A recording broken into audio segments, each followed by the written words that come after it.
డైరెక్ట్గా అడుగుతున్నా బీఆర్ఎస్ భవన్ నుంచి రీసెంట్లీగా మీరు ఏ సర్వేని నమ్ముతారు? మొన్న ఎలక్షన్ కమిషన్ ఆఫ్ ఇండియా 7 జనవరి నాడు తెలంగాణలో 3,35,960 మంది ఓటర్స్ ఉన్నారని చెప్పి ఇది 7 జనవరి నాడు ఇచ్చిన లెక్క. మేము అది చెప్తున్నాం, మీరు మరి దేని నమ్ముతారు? ఆ ఉద్దేశంతో అయితే 3,35,00,000 దాన్ని మీరు చెప్పిన లెక్కను పట్టుకొని మేమేం అడుగుతున్నాం? మీరు ఏం సర్వే చేసిండ్రు? 3,54,00,000 మందిని సర్వే చేసినాం. 16 లక్షల మంది దొరకలేదు, డోర్ లాకో ఇంకేదో విషయాలతోటి వదిలేసిండ్రు. మీరు చెప్పిన ఫిగర్ మేము చెప్తున్నాం. ఇలా 3,35,00,000 మంది ఓటర్స్ ఉన్నప్పుడు దాదాపుగా మనం జనరల్గా చెప్తున్నాం 25% మంది బిలో 18 ఇయర్స్ ఉంటారు. మేము అదే చెప్తున్నాం, 25% బిలో 18% ఉన్న వాళ్ళ సంఖ్య 83 లక్షల జనాభా ఉంది. ఈరోజు 3,30,00,000 ఓటర్స్ ఉంటే అది ఎలక్షన్ కమిషన్ ఆఫ్ ఇండియా ఇచ్చింది. మేము బీఆర్ఎస్ పార్టీ మేము చెప్తలేము. మరి అథెంటిక్గా మీరు నమ్ముతారా నమ్మరా ఫస్ట్ అని అడిగినాం. అందుకొరకే మేము మళ్ళీ 20% మంది బిలో 18 ఇయర్స్ లెక్క కూడా తీస్తే 83 లక్షల మంది జనాలు మరి ఓటు వేయని వాళ్ళు ఉంటారు.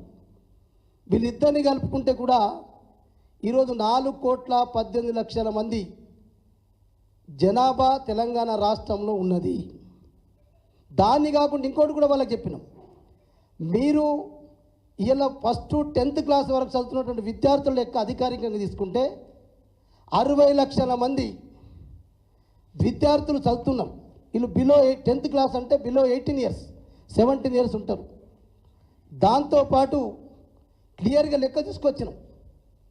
ఆ 60 లక్షల మందితో పాటు ఇలా చిన్న పాప నుంచి 5 సంవత్సరాల లోపల ఉన్న వాళ్ళ సంఖ్య దాదాపు మేము 10 లక్షలు అని చెప్పినాం. ఆ 60 లక్షలు, ఈ 10 లక్షలు, 70 లక్షలతో పాటు మళ్ళీ 3,30,00,000 ఎలక్షన్ కమిషన్ ఇచ్చిన ఫిగర్ని చూయిస్తే కూడా ఇలా 4,08,00,000 సీదా క్లియర్ ఉంది. మీరు చేసిండ్రు 3,56,00,000 మంది అంటే 52 లక్షల మందిని బీసీలను మీరు మీ సర్వేలో కట్ చేసిండ్రు, కావాల్సి కట్ చేసిండ్రు. అందుకొరకే పొన్నం ప్రభాకర్ గారు డైరెక్ట్గా నువ్వు ఒక బీసీ బిడ్డవు, మేమందరం బీసీ బిడ్డలం. మరి ఇలా బీసీ బిడ్డ అయ్యింది నువ్వు ఇలా మంత్రి అయ్యిండొచ్చు. మంత్రి పదవులు శాశ్వతం కాదు. నువ్వు జాతికి మోసం చేస్తావా? నువ్వు ముఖ్యమంత్రి గారి తొత్తుగా మారుతావా? ముఖ్యమంత్రి రేవంత్ రెడ్డి అబద్ధాలకు చక్రవర్తి. అబద్ధాలు చెప్పి ఇలా ఈ ప్రభుత్వాన్ని, ఈ రాష్ట్ర ప్రజల్ని ఆగం చేసిండు. కానీ ఇది ఆత్మగౌరవ సమస్య. ఒక బీసీ బిడ్డలుగా మనం అందరం కలిసి కొట్లాడాలి. మీరు ఒక మంత్రిగా ఉండి ఇలా నేరం చేస్తే చరిత్రలో మిగిలిపోతావు. పొన్నం ప్రభాకర్ గారు ముఖ్యమంత్రి గారు అయితే మిగిలిపోయింది అంది, జాతికి మొత్తం తెలంగాణకే మోసం చేసిండు. కానీ ఇలా మనం బీసీ బిడ్డలేం కదా, నువ్వు బీసీ మంత్రివి కదా, నువ్వు కొట్లాడాలా. అందుకొరకే రీసర్వే ఎందుకు అంటున్నాం? మీరు 52 లక్షల మందిని ఇలా కట్ చేసిండ్రు. కావాల్సి బీసీల జనసంఖ్య తగ్గుతుంది, మిగతా జనాలు పెరుగుతుంది, ఒక సామాజిక వర్గం అనేది ఇంకా పెరుగుతుంది. అంటే ఆ సామాజిక వర్గం అధికారం ఉన్నది కాబట్టి, మంత్రులు ఉన్నారు కాబట్టి కనీసమైన పొన్నం ప్రభాకర్ గారు సిగ్గుండాల.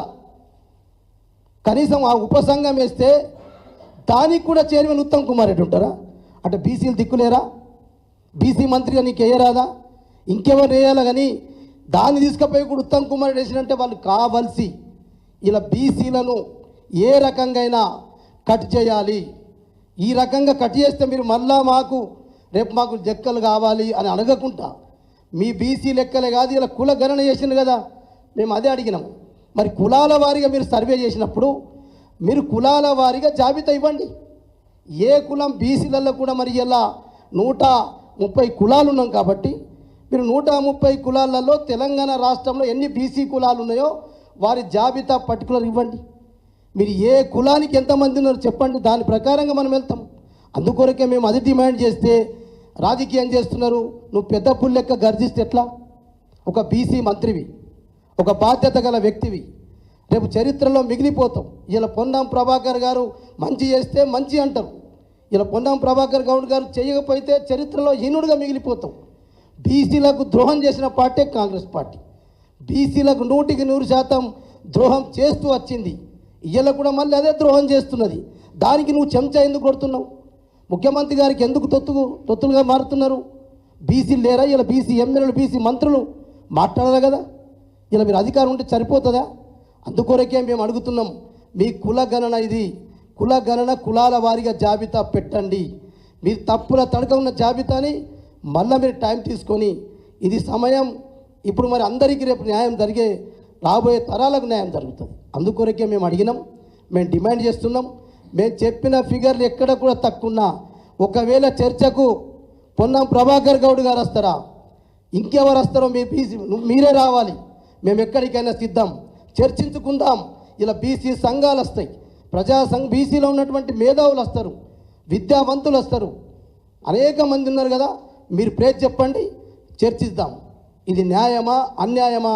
అందుకొరకే మేము ఫిగర్స్తో సహా చెప్పినాం. అందుకే పొన్నం ప్రభాకర్ గౌడ్ గారు, మీరు పెద్ద పులి లెక్క గార్జించకండి, సింహం లెక్క గార్జించకండి. మీరు వినండి, ఈ ఫిగర్స్ తప్పుంటే పిలండి, ఎక్కడికైనా మేము చర్చకి ఎక్కడికైనా సిద్ధం అని చెప్పి కూడా మరి ఇలా పత్రికా మిత్రుల ద్వారా కనీసం మేము మీ ద్వారానే ఇవ్వాలి.